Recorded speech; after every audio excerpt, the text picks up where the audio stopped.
કેમ છો બધા? તો આજનો વ્લોગ કરીએ સ્ટાર્ટ અને આજે થઈ ગયો છે એક મોટો કાંડ. તો પહેલા આપણે વ્લોગની શરૂઆત એનાથી જ કરશું. તો તમને બધાને બતાવું કે શું થયું. તો કાલે રાતે બહુ વરસાદ પડ્યો હતો તો આ છે પાણીનો પાઇપ. તો હવે એકચ્યુઅલી આની અંદર બધો કચરો ભરાઈ ગયો હતો તો આપણે ચાલુ વરસાદે સની દેઓલના જેમ આ પાઇપ છે ને ઉખેડી નાખ્યો છે. અને આ પાઇપ કોણે ઉખેડ્યો છે તમને ખબર છે? મેં. બિકોઝ મને લાગે છે ઘરની સની દેઓલ હું જ છું. સી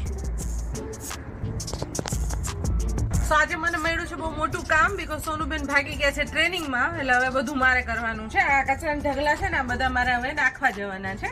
આમ તો અહીંયા બીન હોય, આ બીનમાં હોય ને પછી અઠવાડિયે કચરો લઈ જાય પણ આ ઢગલો કચરો થાય એટલે અમારે દર અઠવાડિયે કચરો નાખવા જવો પડે. ચાલો આજે મારા ભેગા કચરો નાખવા.